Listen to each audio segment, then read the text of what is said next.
मेरी उन सबसे दरखास्त है, अंदर आ जाइए और तशरीफ रखिए, बाहर मत खड़े होइए।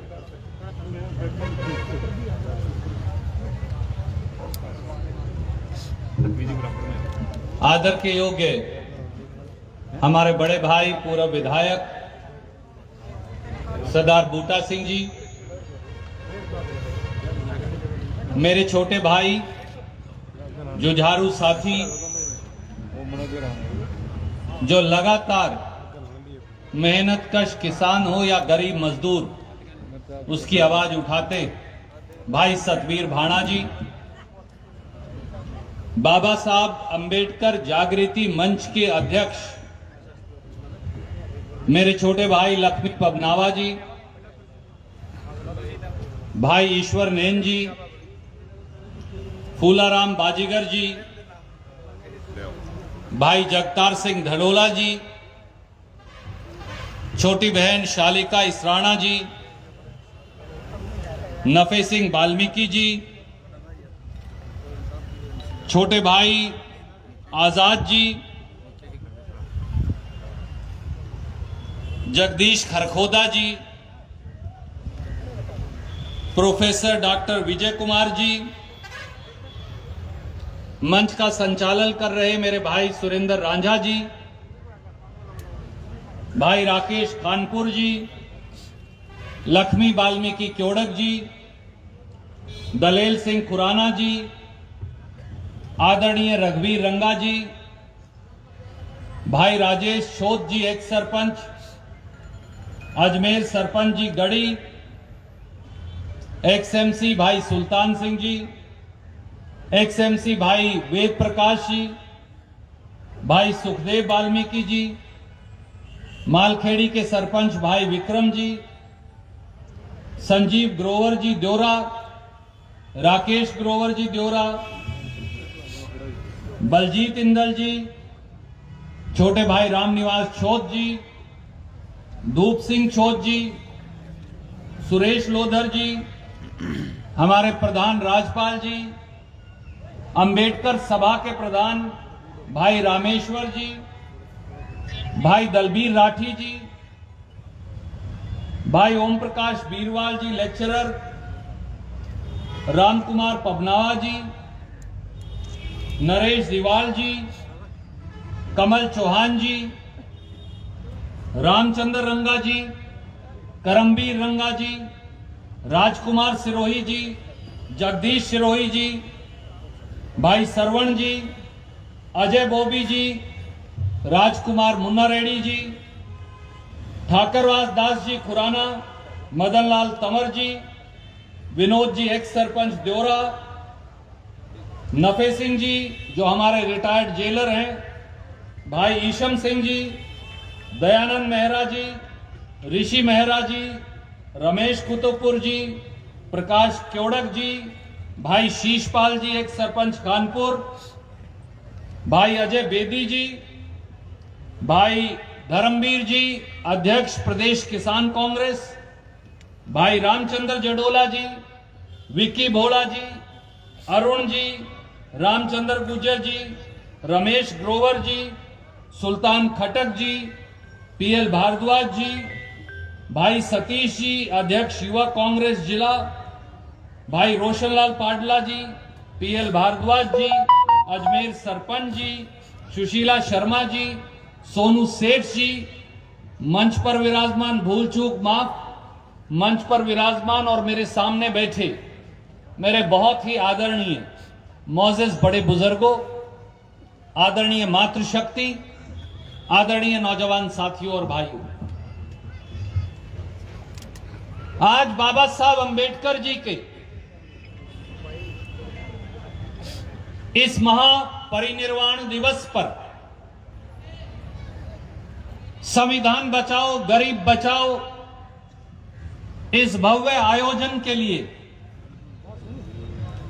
बाबा साहब के चरणों में श्रद्धा के सुमन अर्पित करने के लिए बाबा साहब के विचारों को जाति तोड़ो भारत जोड़ो, जाति तोड़ो हरियाणा जोड़ो, बाबा साहब के उन विचारों को बाबा साहब की उस शिक्षा को, बाबा साहब के उन शब्दों को आज बुलंद करने के लिए मैं बाबा साहब अंबेडकर जी के इस महापरिनिर्वाण दिवस पर बाबा साहब अंबेडकर जागृति मंच का, भाई लक्ष्मी पबनावा सहित हमारे सैकड़ों साथी जो इसका हिस्सा, मैं हृदय की गहराइयों से आपको भी नमन करता हूं, आपका धन्यवाद भी करता हूं और आपको कोटि कोटि साधुवाद भी देता हूं बड़े भाई के तौर पर।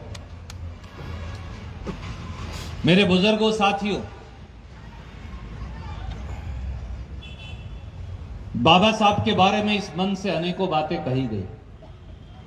मुझे लगता है उनमें से एक अति महत्वपूर्ण बात आज सुबह लिखकर मैंने अपने ट्विटर और फेसबुक पर लगाई थी।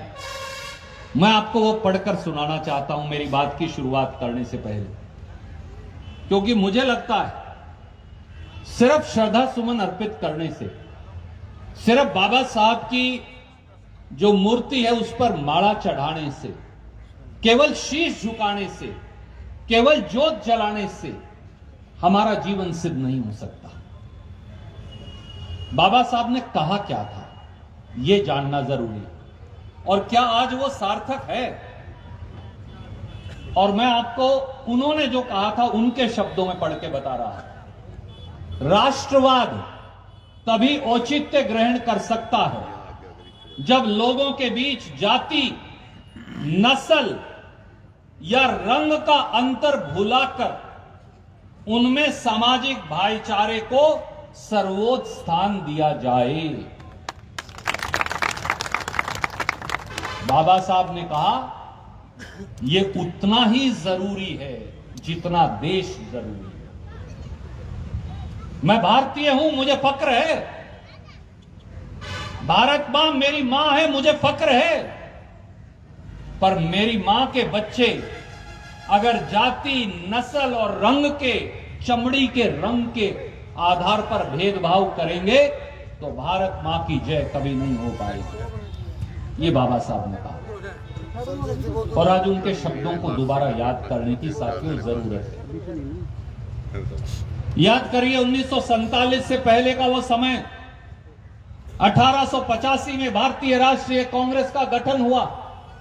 एक लंबा आंदोलन, एक लंबा स्वतंत्रता संग्राम चला। लाखों लाखों लोगों ने फांसियों के फंदे चूम लिए। पंडित जवाहरलाल नेहरू हो, महात्मा गांधी हो, सरदार वल्लभ भाई पटेल हो, मौलाना अब्दुल कलाम आजाद हो, बाबा साहब अंबेडकर हो, नेताजी सुभाष चंद्र बोस हो, कितने कितने लाखों हमारे स्वतंत्रता सेनानियों ने जीवन का बेहतरीन समय जेल की सलाखों के बीच पीछे बिता दिया। क्या इस देश का एक नौजवान मैं ये कह सकता हूं आज आपके बीच में कि ये लड़ाई केवल देश को आजादी दिलवाने की नहीं थी, ये लड़ाई अंग्रेजों की गुलामी की बेड़ियां तोड़ने की भी नहीं थी साथियों। ये लड़ाई केवल भारत को स्वाधीनता दिलाने की भी नहीं थी, ये लड़ाई रूढ़िवादिता को तोड़ने की थी। ये लड़ाई रंग भेद को तोड़ने की थी, ये लड़ाई जात पात को तोड़ने की थी। वो रंग भेद और वो जात पात जो दुर्भाग्य से हमारे समाज में सदियों से चले आया था। जिस भेदभाव के चलते लक्ष्मी और रणदीप एक दूसरे को छूने से कतराते थे, साथ खड़े होना तो दूर की बात है। जिस भेदभाव के चलते सतवीर भाना और रणदीप शायद एक कुएं का पानी नहीं पी सकते थे, जिस भेदभाव के चलते हम एक मंच पर खड़े नहीं हो सकते थे। सोचिए आपके पूर्वजों ने किस किस प्रकार का भेदभाव सहा होगा, जब इंसान और इंसान के अंदर जानवर और इंसान जैसा फर्क होता था। आज नहीं है, मैं मानता हूं, टूट गया। 90, 95, 98% टूट गया, 2-4% में नहीं कहता। भाई साहब कह रहे थे उसी भेदभाव की चर्चा, उसी भेदभाव को तो आपको, मुझे, हम सबको कांग्रेस पार्टी ने सिखाया कि तोड़ेंगे कैसे। ये उस सामाजिक संघर्ष की लड़ाई थी, आजादी के संग्राम, जिसमें हर इंसान को बराबरी का हक दिया जाए। और इसलिए जब देश आजाद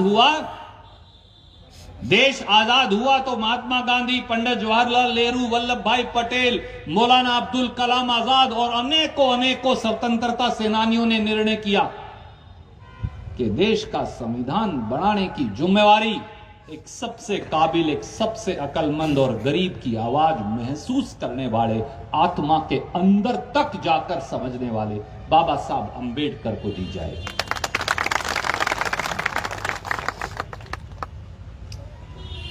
आज मुझे एक मेरे नौजवान साथी विकी भोला ने संविधान की एक प्रतिलिपि दी, मैं धन्यवाद दी। पर भारत का यह संविधान, साथियों, भारत का यह संविधान एक किताब का नाम नहीं, यह किताब नहीं है। दिखती है ये किताब, देखने में, पकड़ने में किताब लगती, ये एक जिंदा चीज है। ये एक जिंदा चीज है जो जगतार सिंह धनोला को, जो हमारे भाई खानपुर को, जो मेरे भाई पपनावा को, जो मुझे, जो मेरे भाई सतबीर भाना को इज्जत से, सम्मान से और आप सबको और करोड़ों इस देश के दलितों को बराबरी का अधिकार देती है। ये एक जिंदा चीज है। ये लिखी थी बाबा साहब ने अपनी कलम से, और आज इस संविधान पर हमला बोला गया है। आज इस संविधान को तोड़ने का षड्यंत्र कर रहे हैं नरेंद्र मोदी, मनोहर लाल खट्टर और उनकी सरकारें। मुझे कहने में कोई हिचकिचाहट नहीं। संविधान में आरक्षण क्यों दिया गया? कई मेरे साथी मुझसे पूछते हैं, सामान्य वर्गों को, आपने आरक्षण क्यों दिया था? कांग्रेस पार्टी ने इसलिए दिया था कि असमान लोग समान नहीं हो सकते। मेरा कद 6 फुट है, मेरे भाई का कद 5 फुट 6 या 7 इंच है। क्या हम दोनों का कद बराबर हो सकता? आपका कद 6 फुट 2 इंच है, मेरा 6 है, आप मुझसे 2 इंच बड़े, मेरा और आपका कद बराबर हो सकता है? यह इसी प्रकार की चीज थी। अगर आपके बेटे में और मेरे बच्चे में अंतर होगा तो मुझे आपके बच्चे को 2 पड़िए दूध ज्यादा देना पड़ेगा, तभी वो बराबर मुकाबला कर पाएंगे। खड़ी बोली में बोलूं तो इस संविधान का जीवंत मतलब ये है, और हम आज भी इस मतलब में विश्वास करते हैं, क्योंकि समय बदल गया, भेदभाव नहीं बदला। और जब तक एक दलित का बेटा या बेटी भी, क्या कहते थे बाबा साहब, भूखे रहो, एक वक्त कम रोटी खाओ पर बच्चे को पढ़ाओ, शिक्षित बनो, सबल बनो, संघर्ष करो। साथियों, आज फिर आपका भाई ये कहता है,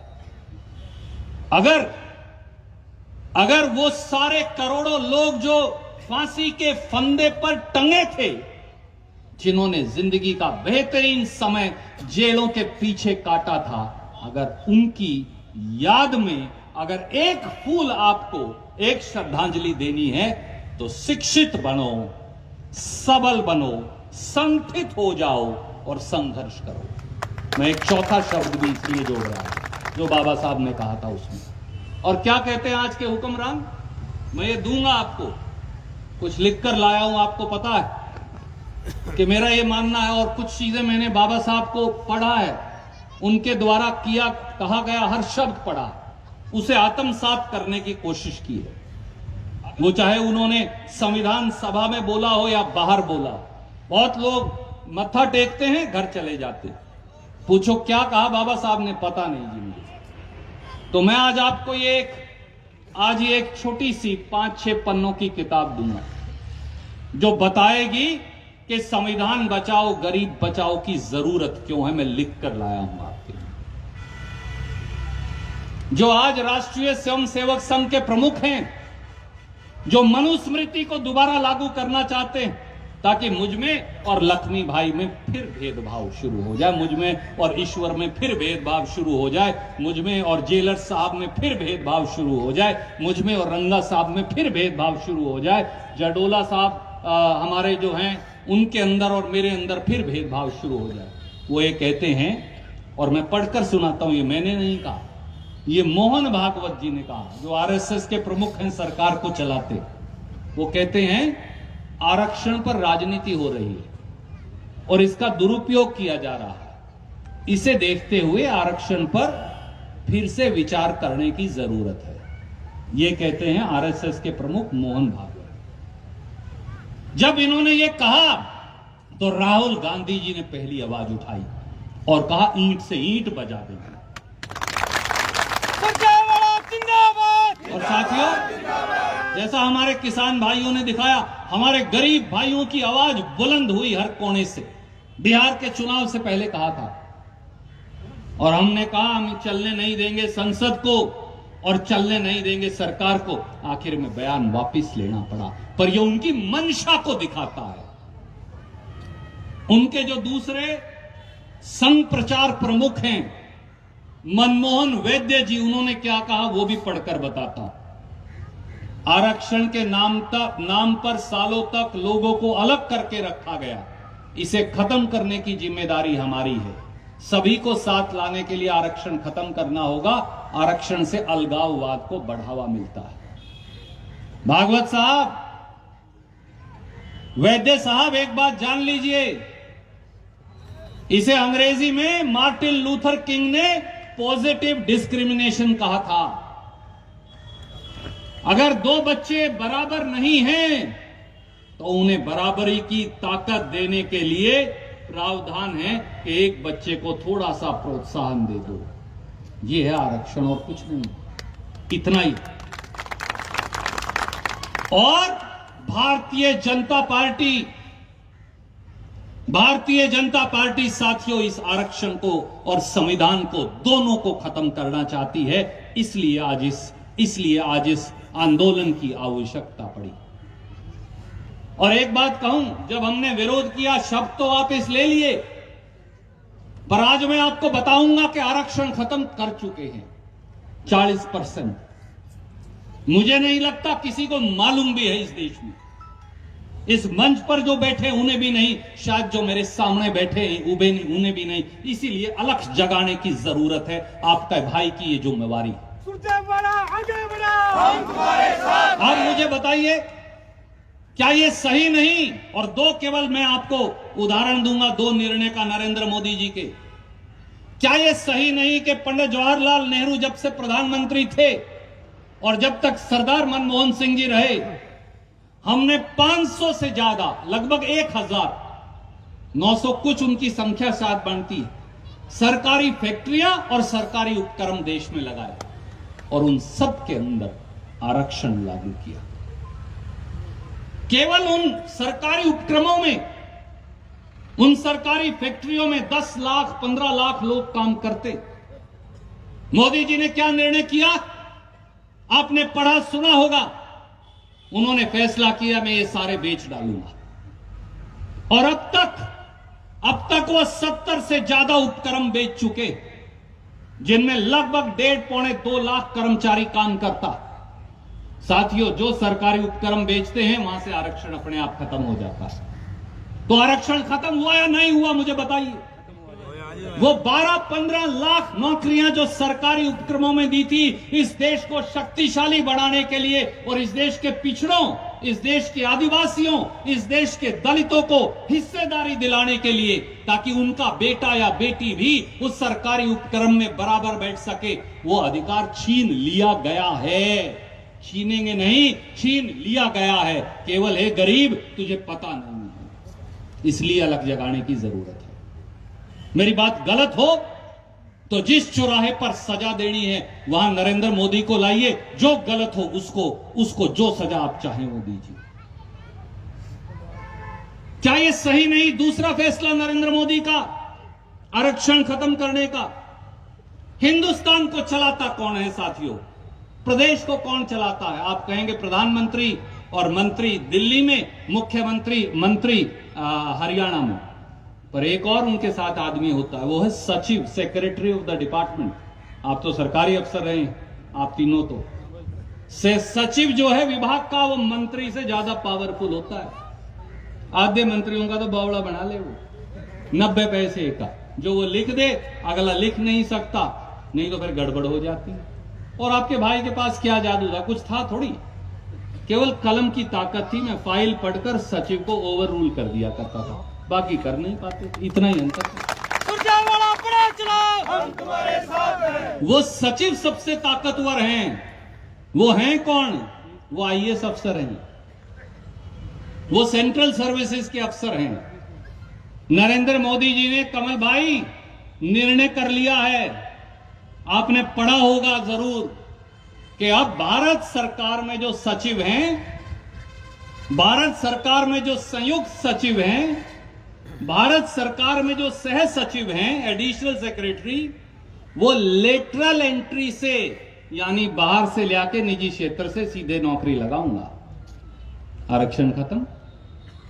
अब किसी एससी बीसी का बेटा या बेटी, किसी आदिवासी का बेटा या बेटी कोई सेक्रेटरी गवर्नमेंट ऑफ इंडिया नहीं बनेगा। आरक्षण खत्म हुआ कि नहीं हुआ, मुझे बताइए।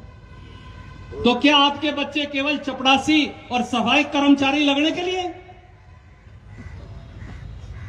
क्या किसी दलित का बेटा रविदासिया का, वाल्मीकि का, सैसी का, धानक का, ओड का, जांगड़ा का, पांचाल का, कश्यप का, प्रजापत का, किसी आदिवासी का बेटा या बेटी वो सेक्रेटरी गवर्नमेंट ऑफ इंडिया नहीं लग सकते? आरक्षण खत्म कर, 40 पैसे खत्म कर दिया गया है मेरे भाइयों। अगर आप संगठित नहीं हुए, सबल नहीं बने, खड़े नहीं हुए, संघर्ष नहीं किया, तो आपके बच्चों के अधिकार छीन लेंगे ये दोनों। मैं आज आपको जगाने आया हूं, केवल मेरा इतना ही काम। आज कोई वोट नहीं, और उसका उदाहरण दिखाऊं, उसका उदाहरण दिखाता हूं आपको। हिंदुस्तान के अंदर आज की तारीख में 89 सेक्रेटरी हैं, 8 और 9 89। उनमें से एक दलित है, केवल एक है। भाई साहब, मैं आज का आंकड़ा लेकर आया। हमारा आरक्षण तो 22% है। हमारे 90 में से 89 में से एक लगा रखा है। क्यों? हमारे आईएएस ऑफिसर्स को काम नहीं आता क्या? हमारे आईएएस ऑफिसर कम अकलमंद हैं क्या? हमारे आईएएस ऑफिसर पढ़कर पेपर देकर नहीं आए हैं क्या? हमारे आईएएस अफसर यूनियन पब्लिक सर्विस कमीशन की परीक्षा देकर नहीं आए हैं क्या? केवल एक सेक्रेटरी है। अनुसूचित जाति विभाग में लगा देते हैं, बस कर, बाकियों में जरूरत नहीं। क्यों आप सवाल नहीं पूछने लग रहे मेरे भाइयों, मेरे बुजुर्गों, मेरी बहनों? क्यों सवाल नहीं पूछ रहे? रणदीप सिंह सुरजेवाला तो नौकर है, वो तो अलग जगाने आया है। मेरा काम तो इतना।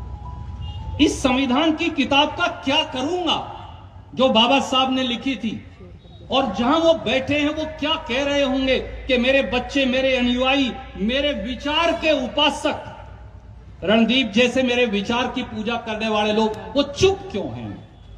क्या आपका खून नहीं खोलता? हम तुम्हारे साथ क्या आपका खून नहीं खोलता? क्या हम सवाल नहीं पूछ सकते? हम अनबोल क्यों हैं? हमें अनबोल नहीं रहना, हमें बोलना पड़ेगा मेरे भाइयों, साथियों, मेरे बुजुर्गों, काका, ताऊ, माओ, बहनों। एक बात समझ लीजिए, कांग्रेस ने एक काम और किया।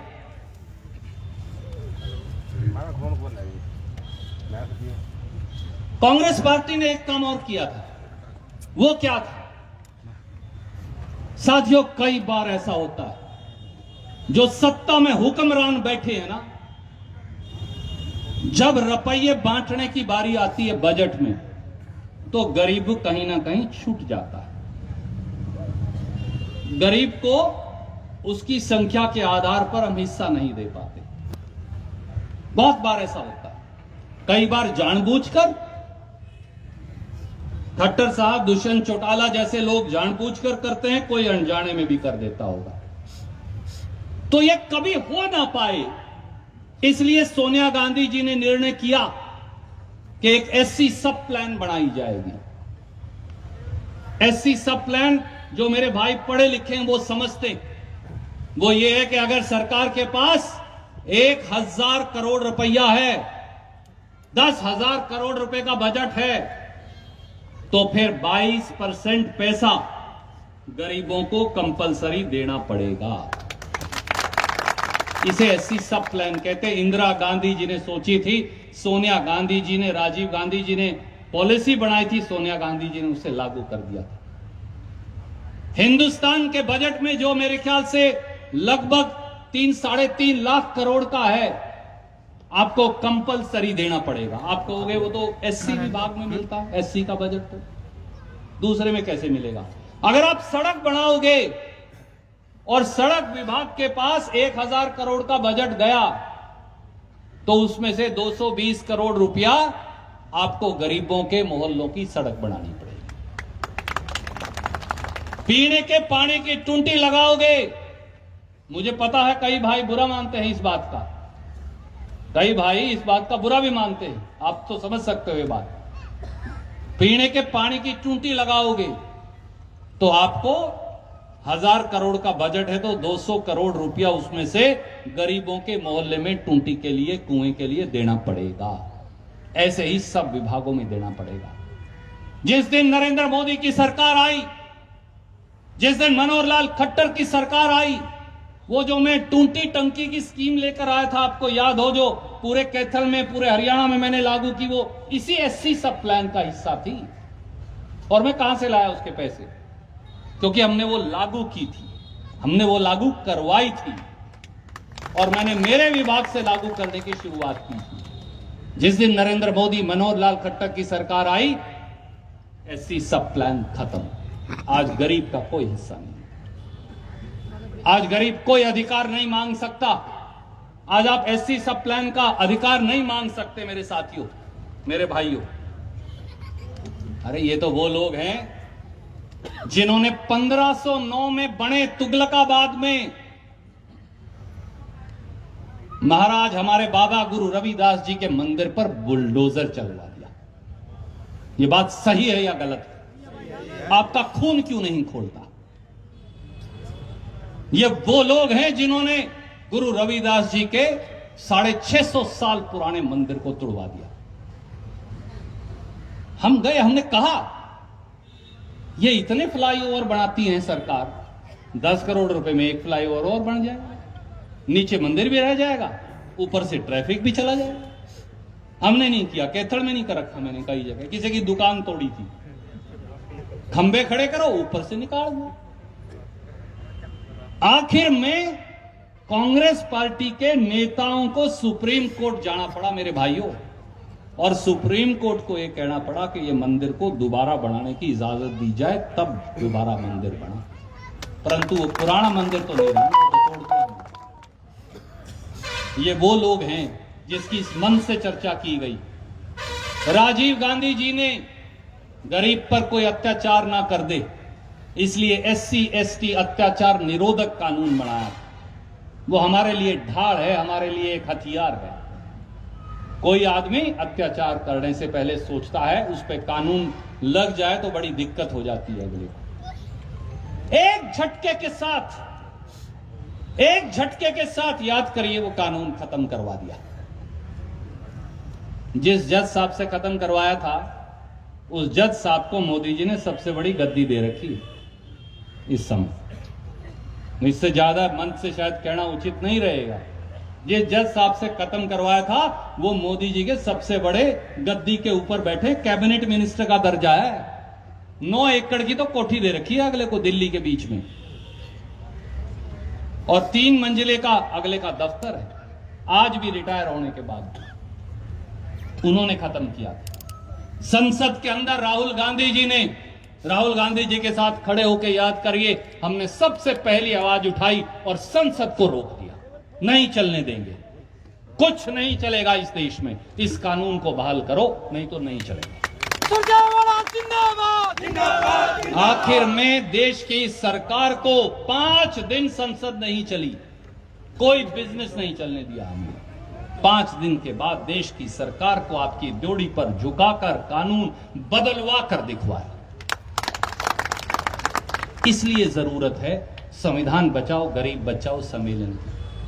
और एक चौंकाने वाली बात आपके लिए लेकर आया, यह दिखाता है कि किसी की मंशा क्या है। मैं अगर, ये मेरा भाई है, इसके पैसे, इसकी कलम, इसके साधन, इसकी रोटी, इसकी आवाज, इन दोनों की मैं छीन लूं तो आप मुझे क्या कहेंगे? अत्याचारी कहेंगे कि नहीं कहेंगे? नरेंद्र मोदी ने क्या किया है? जो अनुसूचित जाति के बच्चे हैं, जो रविदासिया, वाल्मीकि, सेंसी, धानक समाज के, ओड समाज के हमारे बेटा बेटी, हर गरीब के पास तो बच्चों को पढ़ाने के पैसे नहीं। कांग्रेस पार्टी ने प्री मैट्रिक और पोस्ट मैट्रिक स्कीम शुरू की थी। हम वजीफा देते बच्चों को पढ़ने के लिए। गरीब का बच्चा शिक्षित हो, बाबा साहब शिक्षित बनो। उसका बजट इस साल, पोस्ट मैट्रिक स्कॉलरशिप का इस साल बजट 3134 करोड़ रुपया काट लिया। साल दर साल बढ़ रहे हैं बच्चे, कम हो रहे हैं, परंतु 3134 करोड़ रुपया पोस्ट मैट्रिक स्कॉलरशिप का इस साल बजट काट दिया। 7000 करोड़ से कम करके 3866 करोड़ कर दिया। जो बच्चा हमारा पीएचडी करता है, गरीब का बच्चा कैसे पढ़े पीएचडी? मां बाप को तो मजदूरी करवानी है, मां बाप को तो काम चाहिए। रोटी कौन खाएगा, रोटी खिलाएगा कौन? तो जो बच्चा गरीब का पीएचडी करता है, कांग्रेस पार्टी ने एक पीएचडी छात्रवृत्ति योजना शुरू की थी। गरीब के बच्चे को 100% पैसा हम देंगे, सरकार देगी। उसका बजट 2019 तक तो वो चली, आखिरी बजट 602 करोड़ था। इस साल बजट कितना है? जीरो। नरेंद्र मोदी जी का, भाजपाइयों का यह मानना है कि रविदासिया, वाल्मीकि, सेंसी, धानक, ओड, शेड्यूल कास्ट के बच्चे को अब पीएचडी पढ़ने की जरूरत नहीं है। जो हमारे भाई मेला ढोते हैं सर के ऊपर, उनका बजट भी ऐसे राक्षस हैं, मुझे कहने में कोई हिचकिचाहट नहीं, 300% काट दिया। 439 करोड़ होता था, आज 100 करोड़ हो गया। 100 करोड़ में इस देश के सारे मेला ढोने वालों का कल्याण कैसे हो पाएगा? कानून तो बढ़ा दिया हमने खत्म करने का, पर सच्चाई तो आज भी है। बिहार में जाइए, यूपी में जाइए, आज भी हमारे गरीब सर पे मेला ढोने के लिए मजबूर हैं।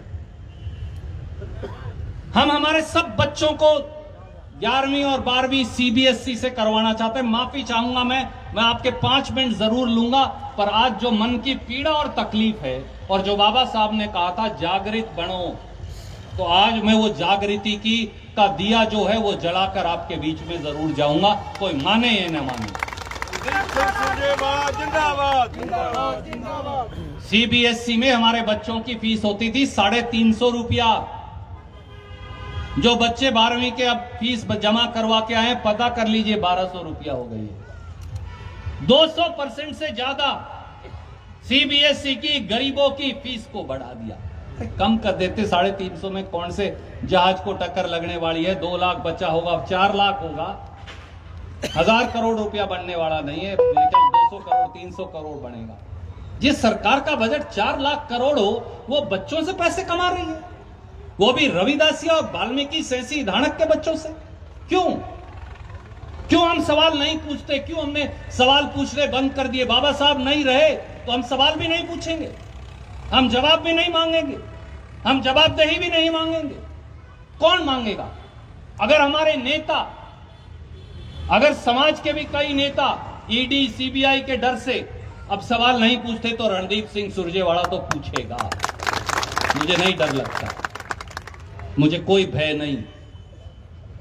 और साथियों, ये इतनी बात नहीं है, हमारे प्रदेश के अंदर तो 100 करोड़ रुपए की एससी वजीफे की लूट हुई। आप सब जानते हैं, ये मेरे पत्रकार भाई बैठे, अनेकों बार इन्होंने छापी, आज तक कोई पकड़ा गया?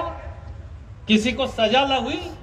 किसी को हथकड़ी लगी, कोई जेल गया, कोई पैसा वापस आया। हाँ, एक बात जरूर हुई, बोले इसकी जांच कर रहे हैं, इसलिए आगे के लिए अभी वजीफा देने की जरूरत नहीं। आगे वाले बच्चे और धक्के खाते फिरते हैं। जो बच्चे नर्सिंग पढ़ते हैं रोज मेरे पास आते हैं, रोज। जो बच्चे बीएड पढ़ते हैं रोज मेरे पास आते हैं। मुझे तकलीफ है, इसलिए आपको कहने लग रहा हूं, भैया प्लीज मेरी डिग्री दवा दे, भैया प्लीज मैं पास कर लिया है, मेरा सर्टिफिकेट नहीं देता कॉलेज वाला, वो दवा दे। आप में से कितने भाई आए हैं बेटियों को बेटों को मेरे पास लेकर? ये पूरे हरियाणा की कहानी है। इसलिए मैं जब उनसे बात करता हूं, जो चलाते हैं संस्था, वो कहते हैं सर हमारे तो पैसे ही नहीं आए फीस के, हम कैसे दे दें? अरे इससे बड़ा पाप क्या हो सकता है यार, कि मेरे बेटे ने डिग्री पास कर ली, नर्स की, बीएड की, एमएड की, एमएससी की, बीएससी नर्सिंग की, आप उसकी फीस ही नहीं भेज रहे। आपने तो कह दिया मैंने माफ कर रखी है, फीस अगले को भेजी नहीं, डिग्री मिलती नहीं, बच्चे जूती तुड़ाते घूमने लगे। कई बच्चों की फीस थोड़ी बहुत मैं दे देता हूं, कुछ वो भर देते हैं कि एक का हल हो गया होगा, 5 का करवा लिया होगा मैंने, 10 का करवा लिया होगा। सरकार पैसा क्यों नहीं देती? क्या हम खैरात मांग रहे हैं? क्या हम भीख मांग रहे हैं? क्या ये आपके बच्चों का अधिकार नहीं? तो बंद कर दो स्कीम। आप नहीं दे सकते तो कहो कि एससी के बच्चों के लिए पैसे नहीं है, खट्टर साहब कहो। बजट में लिख देते हो आप कि मैं पैसे दूंगा, बच्चा दाखिला ले लेता है, फिर वो जूती तुड़ाता फिरता है। क्यों? क्या आपका खून नहीं खोलता? आप अनमोल क्यों बन गए हैं? बाबा साहब का नाम लेने से हम उनके अनुयायी नहीं बन सकते। संघर्ष करने से, खड़े होने से, आवाज बुलंद करने से हम बनेंगे। कम दो, आधे बच्चों को दो, धक्के मत खिलवाओ उन्हें यार।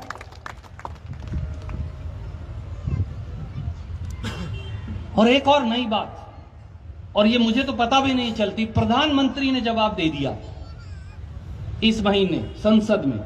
मैं तो संसद का सदस्य नहीं, पर एक एक कागज पढ़ता हूं, बाबा साहब की तरह आदत है, कागज नहीं छोड़ता। जो एमपी को नहीं पता वो मुझे पता होता है, कागज सारे पढ़ता हूं।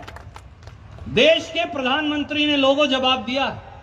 मैं आपको तारीख बताता हूं, 2 दिसंबर 2021 को नरेंद्र मोदी जी ने जवाब दिया देश की संसद में। और उन्होंने कहा, किसी ने पूछा कि कितनी पद खाली हैं, नौकरियां कितनी खाली पड़ी, तो आप चौंक जाएंगे, अखबार वाले साथी भी चौंक जाएंगे। किसी ने लिखा नहीं, आधे अखबार वालों को तो डरा लेते हैं, वो टेलीविजन वालों को भी डरा लेते हैं। कोई समझता है मेरी नौकरी ना चली जाए, कोई इनका कसूर भी नहीं, हमारे भाइयों का। देश के प्रधानमंत्री ने कहा हिंदुस्तान की सरकार में 8,72,243 नौकरी खाली पड़ी। मैं नहीं कह रहा। और 2 दिसंबर को काइब अभी का ताजा जवाब है, और उनमें से 40% पोस्ट एससी के बैकलॉग समेत खाली पड़ी। 22 तो हमारी रिजर्वेशन है, बाकी बैकलॉग पड़ा, पीछे वाली कौन भरता? कोई भरता तो है नहीं। 3,48,897 एससी के बच्चों की नौकरियां खाली पड़ी हैं। ये नरेंद्र मोदी कहने लग रहा, मैं नहीं कह रहा। बीसी भी होंगे इसमें, जर्नल वाले भी हैं बच्चे। 8,72,000 में तो सारे आ जाएंगे। ये नरेंद्र मोदी का जवाब है देश की संसद को। तो 3.5 लाख एससी के पद आपने खाली क्यों रख रखे हैं मोदी जी? भारतीय जनता पार्टी के मित्रों, गांव में वो मंडल अध्यक्ष हूं जी, मैं फलाना, मैं पर्चा अध्यक्ष हूं जी, मैं पन्ना अध्यक्ष हूं, उनसे पूछो तो सही, ओ भाई ये पर्चे कब भर हो गए? हमारे वाले, हमारे बालक रूठते फिरे हैं, ये वाले कब भर हो गए? और एक और जो माफी चाहूंगा, मैंने भी वो कागज नहीं पढ़ा था, मुझे भी अभी पता चला। एक नई चिट्ठी और निकाल रखी है। 12 अप्रैल 2017 को, मुझे पता नहीं था, आपको भी नहीं पता, मुझे कहां से पता होना था। 12 अप्रैल 2017 को नरेंद्र मोदी जी ने एक निर्णय और कर दिया था, जो अभी भी लागू है। अगर कोई पोस्ट 2 साल खाली रह जाएगी तो वो पोस्ट खत्म। करा लो स्टेशन। 3.5 लाख पर ही नहीं, 2 साल पर ये मत अपने आप खत्म हो जाएंगे। ले गरीबों का रिजर्वेशन खत्म, फिर देने की क्या लोड है नौकरी? ना जनरल बड़ों को मिले, ना बीसी को मिलेगी, ना एससी को मिलेगी, खत्म। ये मैं नहीं कह रहा, ये कर रहे हैं इस देश के नौजवान के साथ, खास तौर से गरीब के बेटा बेटी के साथ। क्या आपका खून नहीं खोलता? कब पूछेंगे हम सवाल? कब पूछेंगे हम सवाल? हमारे एमपी, एमएलए, मंत्री, मुख्यमंत्री, सांसद, केंद्रीय मंत्री और प्रधानमंत्री से आपका भाई केवल आपसे ये कहने आया। मेरे भाइयों साथियों, एक बात और कहूंगा ताकि बात बहुत है कहने को, लंबी ना हो जाए। इस देश में, ये भी मैं नहीं कह रहा, ये भी मोदी जी ने लिख के बताया है, हर 11 मिनट में एक दलित पर अत्याचार होता है। हम यहां 4-5 घंटे से बैठे हैं, पता नहीं कितने दर्जनों दलित अब तक अत्याचार के शिकार हो गए। इस देश में 2018 से 2020 का ही अगर मैं आपको आंकड़ा बताऊं तो 1,40,000 दलित अत्याचार के मुकदमे दर्ज हो चुके। ये मैं नहीं कह रहा, ये नरेंद्र मोदी ने लिख के दिया है। 50,000 मुकदमे अकेले इस पिछले साल में दर्ज हो गए। हर 11 मिनट में एक दलित पर अत्याचार होता है। और जब हाथरस में एक गरीब की बेटी के साथ अनाचार होता है, गैंग रेप होता है, तो राहुल गांधी और प्रियंका गांधी को वहां जाने से रोक दिया जाता है और उन्हें गिरफ्तार कर लिया जाता है। मैं भी गया था साथ, मुझे इसलिए पता। और आखिर में जब हमारे दबाव में एफआईआर दर्ज होती है उन पर, तो फिर बाप जो है लड़की का, वो पुलिस की कस्टडी में मारा जाता है। जिन्होंने अनाचार किया वो नहीं मारे जाते, जिनके साथ अनाचार हुआ वो मारे जाते। ये इस देश में गरीब की हालत है, ये इस देश में गरीब की स्थिति बन गई है। इसीलिए संविधान बचाओ, इसीलिए गरीब बचाओ। बहुत सारी और बातें हैं, ये सारी मैं आपको भेजूंगा, जरूर पढ़िएगा। और अगर पढ़कर आपको ये लगे, क्या आपको महसूस नहीं होता अपने चारों तरफ कि एक बार फिर वो सारे लोग, एक बार फिर वो सारे लोग जो मनुष्य और मनुष्य में रंग, नस्ल, जाति, अगर मैं बाबा साहब के 3 शब्द इस्तेमाल करूं, उसके आधार पर भेदभाव करते थे। मेरी चमड़ी दरमियानी है, एक भाई की गोरी है, उसकी सुल्तान की काली है, इसके आधार पर जो भेदभाव किया करते थे, एक बार फिर वो आज सत्ता के सिंहासनों पर बैठे हैं। साथियों, ये लड़ाई सत्ता प्राप्ति की नहीं, ये लड़ाई कांग्रेस की सरकार बनाने की भी नहीं, ये लड़ाई गरीब की आवाज को दोबारा से सत्ता के शीर्षतम स्तर पर बुलंद करने की। मैं मेरी बात समाप्त करते हुए केवल ये कहूंगा, अगर चरणजीत सिंह चन्नी को सोनिया गांधी जी और राहुल गांधी जी ने पंजाब का मुख्यमंत्री बनाया, तो वो एक व्यक्ति नहीं, वो एक आदमी को नहीं बनाया, ये करके दिखाया कि हम समाज में परिवर्तन कर सकते हैं, हम समाज में बदलाव कर सकते हैं, हम सबसे गरीब के बेटे को सबसे बड़े पद पर बिठा सकते हैं, उसे ताकत दे सकते हैं। बाकी सब कहते रहे, हमने करके दिखाया। बाबू जगजीवन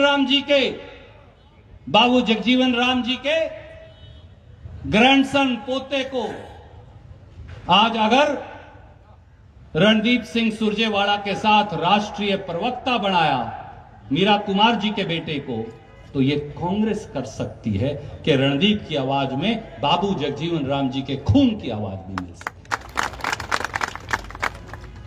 अगर एक और दलितों के बहुत बड़े नेता मल्लिकार्जुन खड़गे साहब को हिंदुस्तान में विपक्ष का नेता बनाया, सोनिया गांधी जी साथ बैठती हैं उनके, राहुल गांधी जी साथ बैठते हैं उनके, पहले मल्लिकार्जुन खड़गे बोलेंगे, फिर वो बोलेंगे। तो ये कांग्रेस कर सकती है। मेरे भाइयों साथियों, ये व्यक्ति नहीं है, ये चिन्ह है, ये चिन्ह है ताकत देने के। इसलिए आज जब आप गांव में जाएं, मोहल्ले में जाएं, मैं माफी चाहूंगा, मैंने आपका समय बहुत लिया, पर यह समय इसलिए कि बाबा साहब ने जो नस्ल, जाति का भेद मिटाने की बात की थी, ये उसके लिए है। तो सोचिएगा, और अगर रणदीप की बात सही लगे, आपकी आत्मा को उसने कहीं छुआ हो, तो बुलंद करिएगा, जय जय भीम का नारा तो लगाइए, परंतु जय जय भीम करके भी दिखाइए। जय हिंद, जय भारत, जय भीम। करो बेटा साइड में। आप यहीं आ जाओ। लक्ष्मी जी आओ, रंजन जी आओ, आप पीछे पीछे झुक के बैठ जाओ बेटा, 5 मिनट रुक जा। आ जाओ भाई रंजन जी, झुक के बैठ जाओ, बैठो भाई जी। ठीक है, सारे पत्रकार मित्रों को भी एक प्रतिलिपि दें।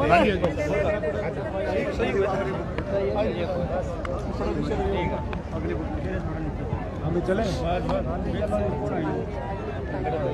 1 मिनट रुक जाओ। 1 सेकंड जी, उनकी भाई के साइन कर दूं जी, फिर